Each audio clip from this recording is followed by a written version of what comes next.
Does your chainsaw not want to start? Does it run poorly and die often? If so, you might need a new carburetor. The carburetor is one of the key components when it comes to a smooth running saw. The carburetor brings fuel and air together and mixes them in the perfect ratio for combustion. The carburetor is full of tiny passages, jets, and needles that route the fuel and meter the correct amount into the engine. These tiny openings can easily be clogged by any debris that make their way past the fuel or air filters. Once these passages become clogged, the engine will run poorly or not at all. Old fuel left sitting in the saw can cause the same problem as debris. As old fuel sits in the carburetor, it will begin to break down and separate, creating a thick gel-like blockage and varnishing the metal surfaces. It will also harden the diaphragm and gaskets. Today, many areas have ethanol added to their fuels. Ethanol creates even more problems. The ethanol attracts water, which then forms an acid. The acid will corrode the metal inside of the carburetor, blocking passages and often causing the metering needle to stick.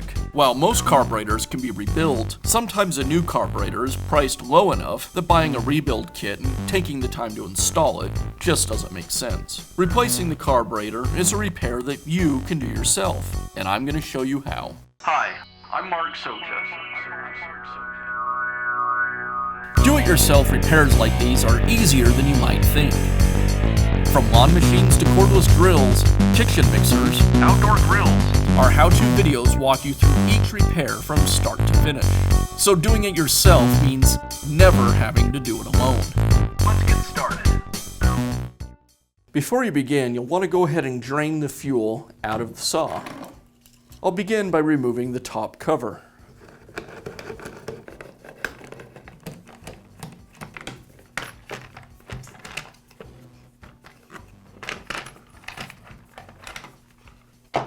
Now remove the air filter cover. Just simply sits over the top of the air filter base. Now I can remove the air filter. Now I can remove the air filter base.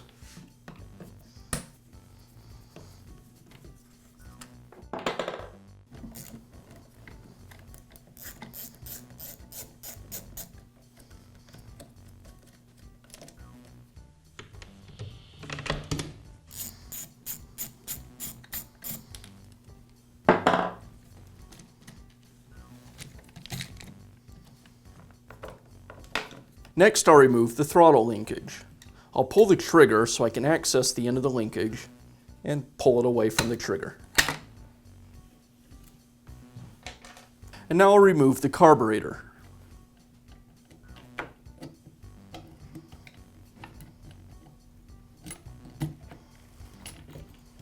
Now I need to remove the starter assembly. It's held in place with 4 screws.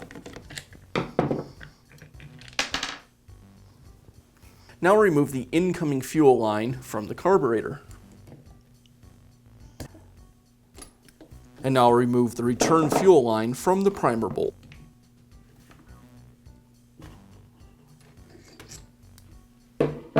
There's 2 tabs on the back of the primer bulb that hold it in place. I'll go ahead and release those with a screwdriver so I can pull the primer bulb away from the saw. The last piece I need to remove from the carburetor is the choke lever. Here is the new carburetor, and I'll go ahead and install the choke lever. Now go ahead and snap the new primer bulb in place. Now I'll reinstall the incoming fuel line back to the carburetor. And I'll install the return line back onto the nipple on the primer bulb.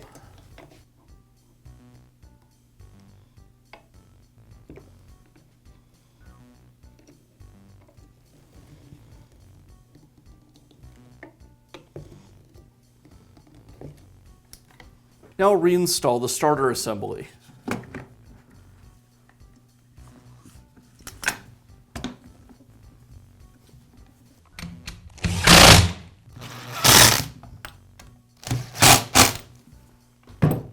Now I can install the carburetor back onto the saw.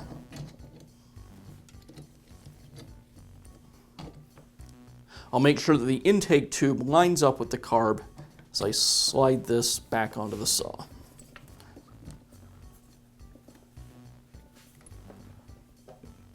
Now reinstall the throttle linkage. It goes into the hole on the carburetor. Then again, I'll pull the trigger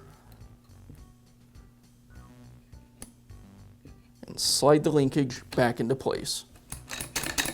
Now reinstall the air filter base and secure it to the carburetor.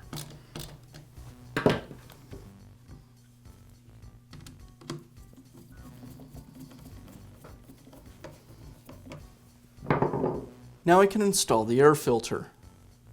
Just line it up with the air filter base and make sure I get a good seal all the way around the edge. Now install the air filter cover. I want to make sure that it seals all the way around the air filter base. Yeah,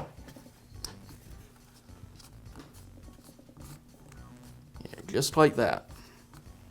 And now I can install the cover.